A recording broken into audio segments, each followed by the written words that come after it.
Hey everyone, welcome to ಗ್ಲೆನ್ಸೀಸ್ vlogs. ಇವತ್ತಿನ vlog ತುಂಬಾನೇ ಸ್ಪೆಷಲ್ ಆಗಿರುತ್ತೆ ಫ್ರೆಂಡ್ಸ್. ಯಾಕಂತ ಹೇಳಿದ್ರೆ ನಮ್ಮ ಕಡಬ ತಾಲೂಕಿನಲ್ಲಿರುವಂತಹ ಈ ಇಚ್ಲಂಪಾಡಿ ಅಂತ ಹೇಳಿ ಒಂದು ಪ್ಲೇಸ್ ಇದೆ. ಅಲ್ಲಿ ಈ ಸಂತ ಜಾರ್ಜರ ಒಂದು ಪುಣ್ಯಕ್ಷೇತ್ರದ ವಾರ್ಷಿಕ ಮಹೋತ್ಸವ ನಡೀತಾ ಇದೆ.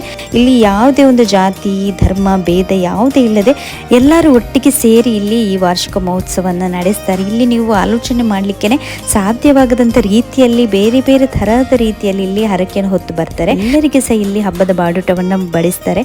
ಹಾಗೆ ಸಂಜೆ ಹೊತ್ತಿಗೆ ನಮ್ಮ ಪವಿತ್ರ ಸ್ಯಾಕ್ರಮೆಂಟ್ ಅನ್ನ ಈ ರೀತಿ ಪ್ರೊಸೆಷನ್ ಅಲ್ಲಿ ತಗೊಂಡು ಹೋಗ್ತಾರೆ. ಅದರ ಹಿಂದೆ ಜನರು ಸಣ್ಣ ಅಥವಾ ಮೀಡಿಯಂ ಗಾತ್ರದ ಒಂದು ಕಲ್ಲನ್ನು ತಲೆ ಮೇಲೆ ಹೊತ್ತು ಈ ರೀತಿ ಈ ಪ್ರೊಸೆಷನ್ ಹಿಂದೆನೆ ಹೋಗುವಂಥದ್ದನ್ನು ನಾನು ಇವತ್ತು ನೋಡಿದೆ. ಫಸ್ಟ್ ಟೈಮ್ ಎಕ್ಸ್ಪೀರಿಯನ್ಸ್ ಮಾಡುವಂಥದ್ದು. ಅದು ಸಹ ಒಂದು ರೀತಿಯ ಹರಕೆ ಆಗಿರುತ್ತೆ. ಹಾಗೆ ಇಲ್ಲಿಯ ಒಂದು ಚರಿತ್ರೆಯನ್ನು ಹೇಳಲಿಕ್ಕೆ ಈ ಸಣ್ಣ ವಿಡಿಯೋ ಸಾಕಾಗೋದಿಲ್ಲ ಫ್ರೆಂಡ್ಸ್. ಯಾಕಂತ ಹೇಳಿದ್ರೆ ಅಷ್ಟೊಂದು ಒಳ್ಳೆ ಸಂಗತಿಗಳನ್ನು ನಾನು ಶೇರ್ ಮಾಡಬೇಕಾದ್ರೆ ಉದ್ದ ವಿಡಿಯೋನೇ ಮಾಡಬೇಕಾಗುತ್ತೆ. ಸೊ ಇವತ್ತಿನ ಈ ವ್ಲಾಗಲ್ಲಿ ಇಷ್ಟೇ friends. Thank you for watching.